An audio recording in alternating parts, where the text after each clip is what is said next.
Buenos días, jóvenes. Un placer poder comunicarme con ustedes vía virtual. Ya iniciamos, como todos saben, la clase de Historia de Honduras y en la primera unidad pudimos ver el carácter científico de la historia como ciencia, donde se pudo analizar sobre aquellas características que hacen que la historia se le considere como una ciencia social de suma importancia para la vida y reproducción de las sociedades. Hoy vamos a iniciar la segunda unidad, que se refiere al periodo precolombino. Cuando se dice periodo precolombino, deben tener clarito ustedes que tiene que ver con aquel periodo que antecede a la llegada de Cristóbal Colón. Antes, colombino antes de Colón. La historia de los países, para ser estudiada mejor, más fácilmente, se divide en periodos, como ya se habló en la primera unidad. En el caso de Honduras, tenemos acá que existen prácticamente, es el consenso de los investigadores, de los especialistas en historia, que existen 4 periodos. Son estos: el periodo precolombino, ¿verdad?, que abarca, aquí está, del año 10.000 antes de Cristo al año 1502, 30 de julio, que vino los españoles vinieron a nuestro país.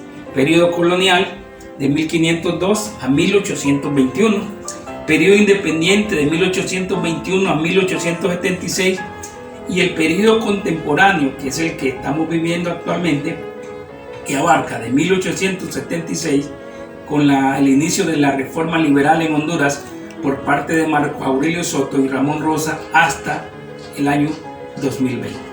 Entonces, hay algunas cosas que es preciso que ustedes debamos aclarar. Lo primero que tengo que decirles es que ustedes tienen que elaborar en su cuaderno, en su portafolio, ir llenando, incluso pueden ir pegando hojas, la línea del tiempo de la historia de Honduras, con los hechos principales en cada uno de estos eventos. Por ejemplo, acá los primeros habitantes en Honduras, los grupos precolombinos, ¿verdad?, que se asentaron hasta llegar allá por el año de 600 a 900, que es el periodo de esplendor de la cultura que más sobresalió, no solo en Honduras, sino que en toda América. Me refiero a los mayas. Entonces, esta línea del tiempo la van a ir elaborando conforme vayamos nosotros viendo los contenidos, ¿verdad?, pero pueden ir trabajando en ella, ¿verdad? Entonces es una tarea que está pendiente de hacer. En cuanto al material, vuelvo a insistir lo siguiente: yo les envío un material de lo más fácil que pude hacerlo, pude elaborarlo, y ustedes deben ceñirse a los objetivos que yo persigo en ese material y desarrollar los objetivos. En este caso no me van a hacer informe, sino que lo van a desarrollar en el cuaderno, como dice ahí, y no es para ser evaluado, sino para ser estudiado, por si tuviéramos que hacerles algún examen al final de este periodo. Entonces, las tareas que yo dejé son 3 básicamente. Número 1, el álbum sobre los periodos precolombinos.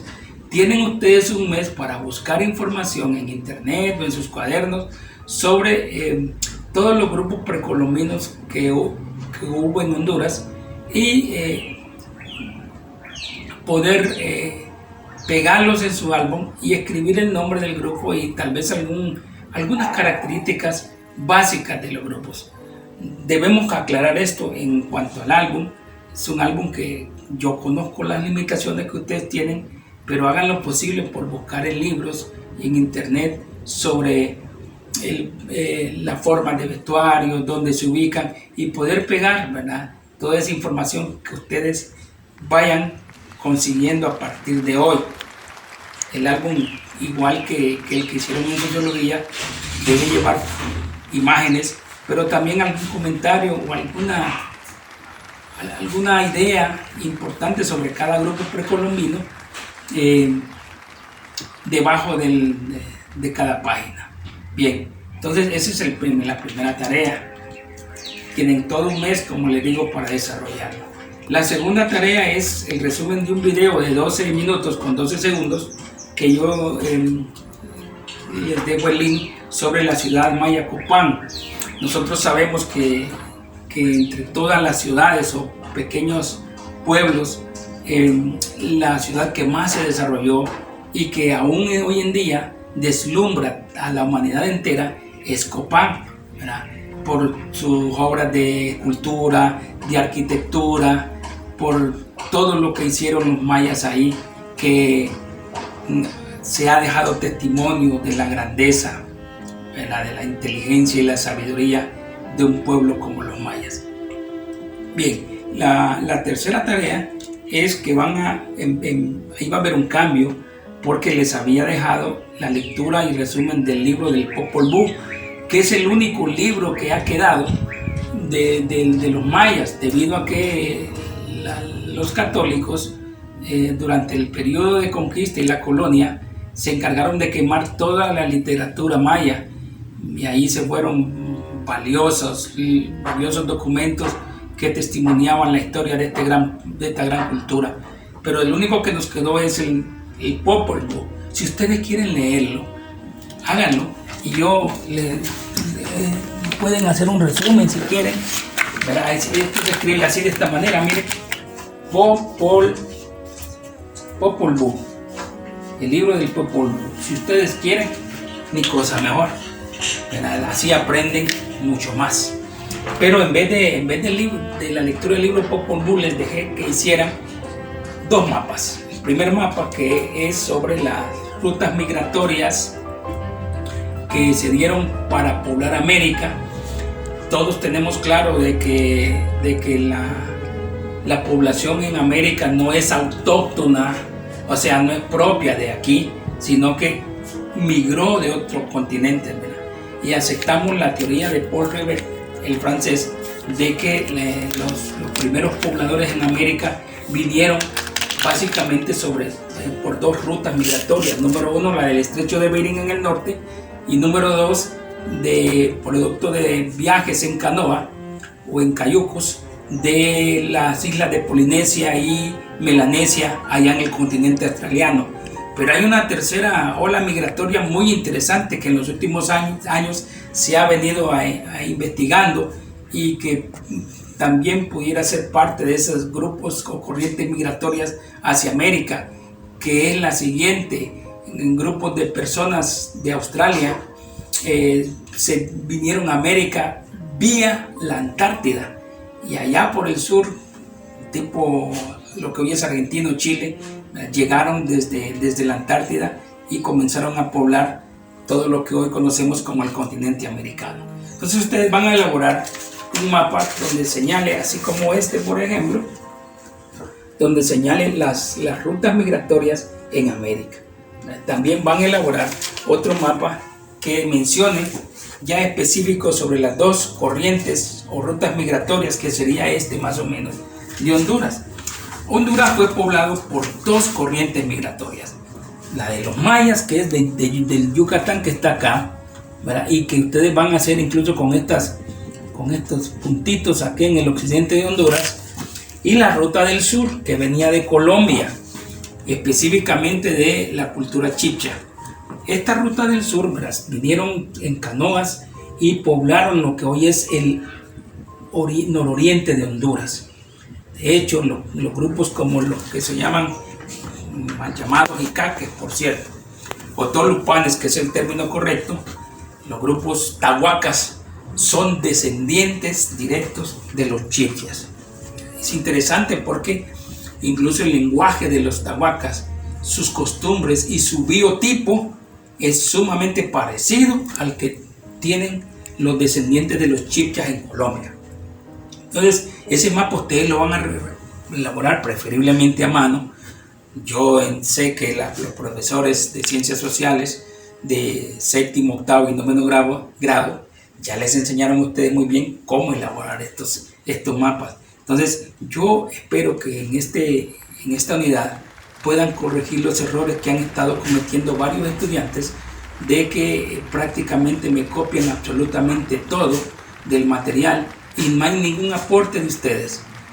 Yo espero que ustedes comiencen a redactar con sus propias palabras cada uno de los objetivos y a elaborar esos informes como debe ser, bien hechos, bien elaborados, ¿verdad? Y con la consistencia en cuanto al peso científico se refiere.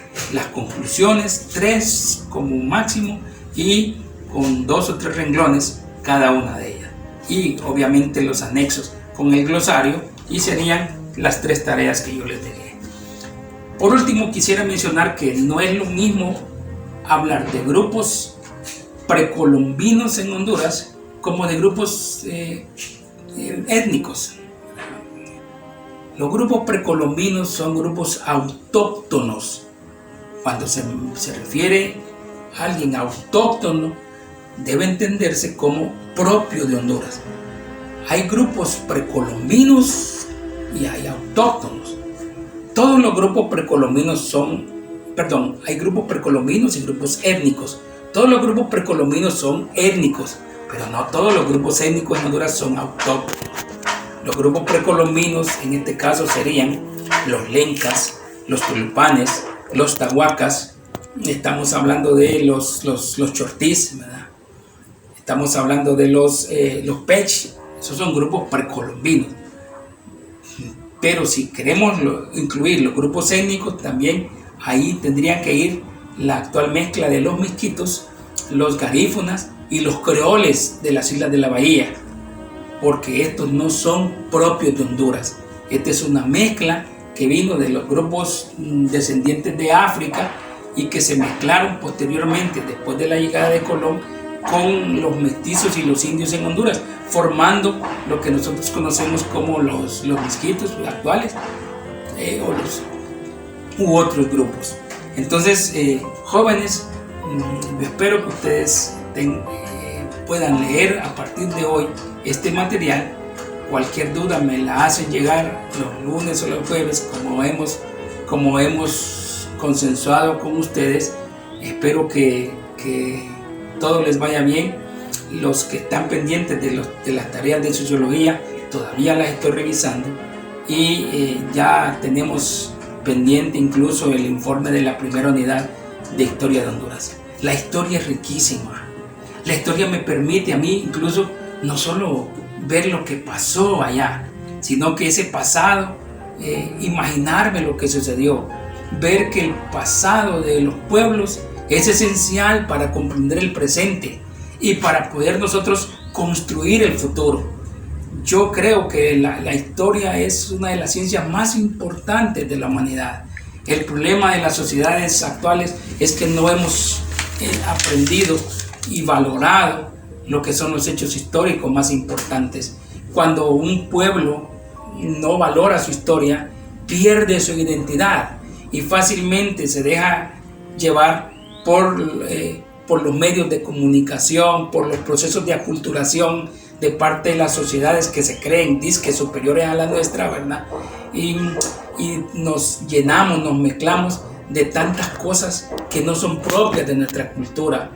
Pero los pueblos que tienen historia aman su nación, aman el sentido de patria, ¿verdad? Y eso es sumamente importante, y eso es lo que quiero dejarles a ustedes, jóvenes, con mi clase de historia. Cuando de veras sabemos valorar la historia de nuestro país, vamos aprendiendo lo que es amar una patria. Incluso vamos entendiendo cuál es nuestro rol, nuestra función como protagonistas de la construcción de una nueva Honduras. Porque sí estoy claro que esta Honduras que vivimos actualmente no es la Honduras que deseo para sus hijos, para sus nietos. Otra Honduras es posible en la medida en que nosotros podamos construirla y podamos luchar juntos para cambiar aquellas cosas que están muy mal en la actualidad en el país. Feliz día y que Dios continúe bendiciéndole.